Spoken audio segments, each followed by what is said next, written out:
Okay, so today I'm here to talk about the type of economy and society that's being envisaged for us by the people at Davos and the World Economic Forum.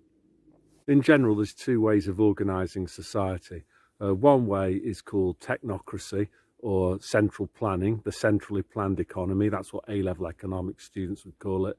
And the other way is through private enterprise in the free market.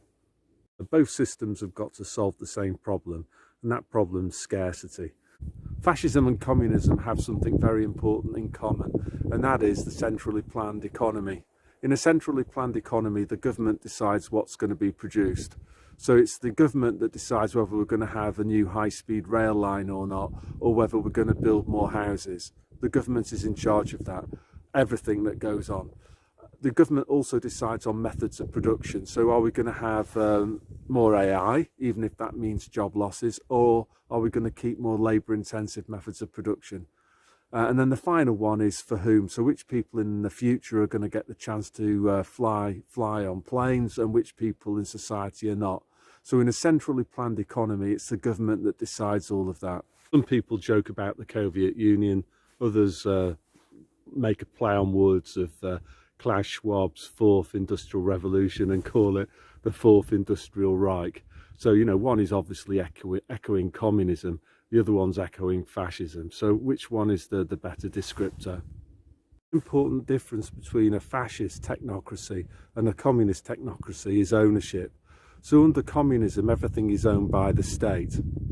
At the moment, I don't really see mass nationalisations, so that would tell me that we're actually experiencing more of a fascist technocracy rather than a communist technocracy.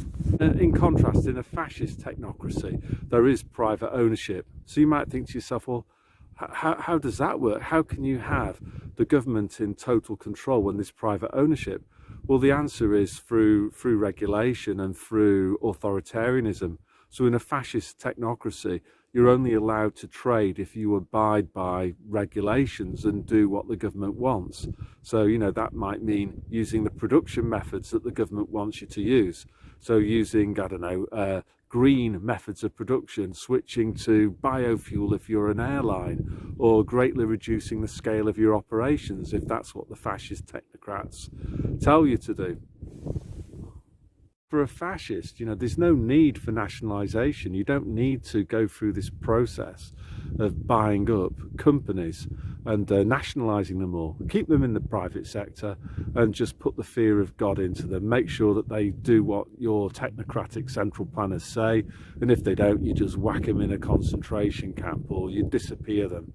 And I think that's a system that we're heading towards. Obviously, we're not there yet, but that is the system that we're heading towards.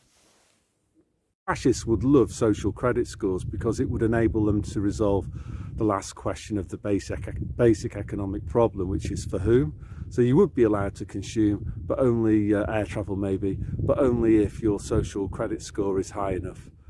Conclusion then, communism and fascism, they're both technocracies. Technocracy is where we're heading rapidly towards, and I would say that given a choice, I think the descriptor, the fourth industrial Reich is probably a more accurate one than the Soviet Union, because I think the type of technocracy favoured by Klaus Schwab is more of a fascist type of technocracy based on private ownership but strict government regulation of private business, so that in fact Klaus calls this a public-private partnership, but it would be a pretty one-sided partnership.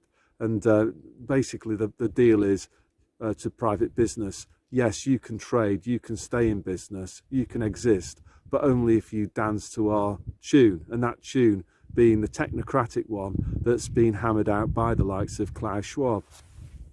A lot of people misunderstand fascism, and most of that is down to this left-wing, right-wing false dichotomy. Fascism's labelled right-wing, communism is labelled left-wing. Bottom line is that both were technocracies. Both fascism and communism ran centrally planned economies. For example, in Nazi Germany, it was Nazi technocrats at the Tod Institute that decided what was going to be produced, you know, what fighter planes were going to be produced. Yes, it's true, most of those businesses that produced stuff for Nazi Germany, yeah, they were privately owned. Hitler didn't believe in nationalisation, but he certainly did believe in technocracy. German businesses, private businesses, were only allowed to survive so long as they produced exactly the stuff that Nazi technocrats wanted. The Nazi central planners also determined production methods, and they also determined which groups in society were going to have a chance to consume and which weren't. So obviously, in the case of the Jews, Nazi central planners decided that they were going to have all their assets confiscated, and they weren't going to have a chance to consume. They were going to be stolen from. So let's get rid of this lame left wing, right wing, and if you support fascism, you're right wing. If you support communism, you're left wing. It's meaningless. The big debate now is: do you stand for total government control, which is technocracy?